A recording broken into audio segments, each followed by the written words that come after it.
सीमा गर्मियों की छुट्टियों में अपनी नानी के गांव आई थी। सीमा नानी के घर पहुंचने के बाद अपनी नानी के पैर छूती है और उनसे आशीर्वाद लेती है। तभी उसकी नानी उससे कहती है, इतनी बड़ी हो गई मेरी सीमा, चल जल्दी से हाथ मुंह धो ले, मैं तेरे लिए खाना लगा देती हूँ। भूख लगी होगी ना? हाँ नानी, भूख तो लग रही है मुझे, आपके हाथ के बने हुए पीले दाल और चावल खाने की। कितना टाइम हो गया है मुझे आपके हाथ का बना हुआ दाल चावल खाए हुए।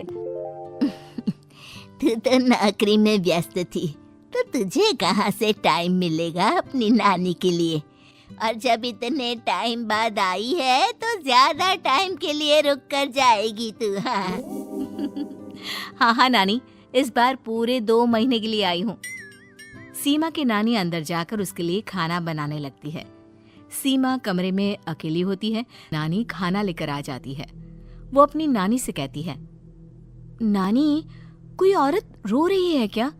मैं जब से यहाँ आई हूँ तब से मुझे यहाँ किसी औरत की रोने की आवाज आ रही है। हे भगवान, कहीं ये वही तो नहीं? बोलो ना नानी। अरे कोई नहीं रो रहा, ये तेरे मन का वहम है। और तू ना अब खाना खा ले, ज्यादा यहाँ वहाँ की बातों में ध्यान मत दिया कर। जल्दी से खाना खा और फिर मेरे साथ आ जा मेरे कमरे में, दोनों बैठकर खूब सारी बातें करेंगे।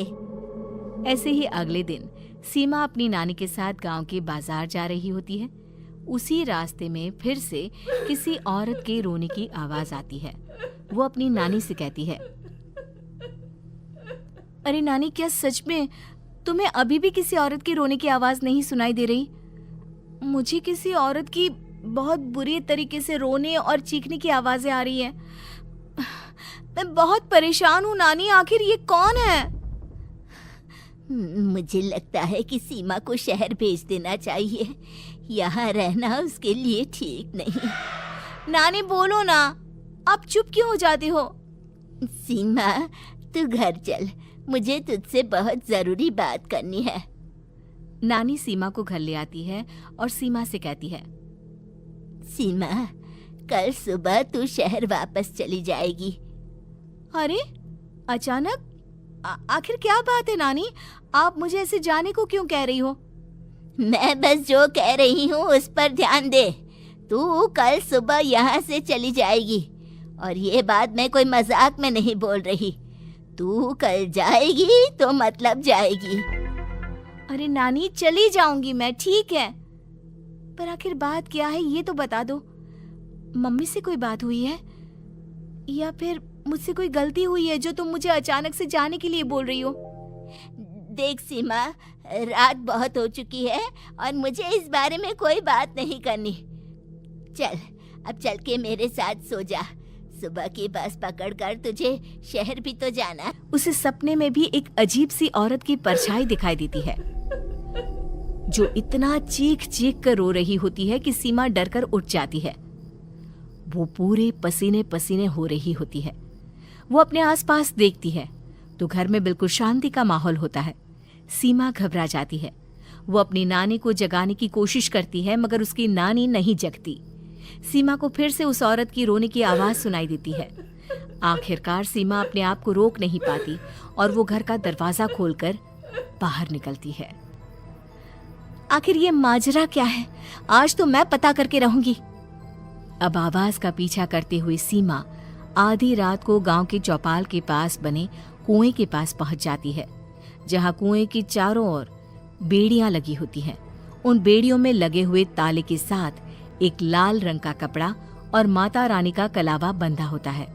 उस कुएं में से सीमा को किसी के रोने की आवाज आती है। सीमा परेशान हो जाती है। इस कुएं में कौन है? कौन है यहाँ? सुनो, कौन है? कौन रो रहा है? वो चिल्ला चिल्ला कर पूछती है और साथ ही लोगों को जगाने की कोशिश करती है, मगर किसी को भी उसकी आवाज सुनाई नहीं देती।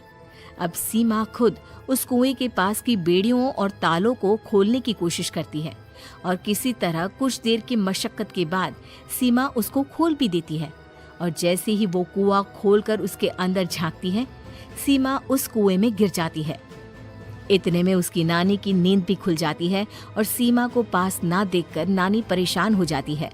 नानी घबराकर पूरे घर में उसे ढूंढने की कोशिश करती है, जिसके बाद उसकी नानी और सभी लोग उस खूनी कुएं के पास जाते हैं और सीमा की नानी कुएं के पास खड़ी होती है।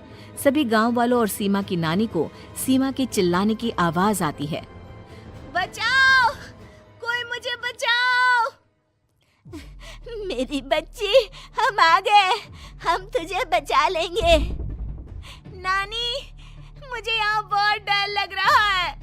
यहाँ इंसान की कटी हुई मुंडिया, हाथ, पैर और कंकाल है और खून भी है। नानी, मुझे डर लग रहा है।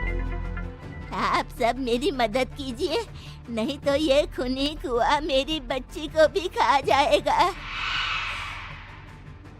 अरे मुझे तो ये समझ में नहीं आ रहा कि आखिर इस खूनी कुएं को खोला किसने। सालों पहले इसको इतनी मुश्किलों के बाद तांत्रिक बाबा ने बंद किया था। अरे पूरा गांव खूनी कुएं के बारे में अच्छे से जानता है, तो कोई भी जानबूझकर तो ऐसा करेगा नहीं। मतलब किसी ने अनजाने में इसे खोल दिया है भैया। सीमा को इस बारे में मालूम नहीं था और जब से वो यहाँ आई थी तभी से उसे किसी औरत के रोने की आवाजें भी सुनाई दे रही थी। कहीं सीमा ने ही तो उसे नहीं खोला। अगर ऐसा है तो फिर सीमा का बचना बहुत मुश्किल है। वहीं कुएं के अंदर सीमा रोते हुए बैठी होती है कि उसे आवाज सुनाई देती है जो कुएं के बाहर खड़े गांव वालों में से किसी को सुनाई नहीं देता। आज सालों के बाद मुझे ताजा खून मिलेगा। तेरा खून पीकर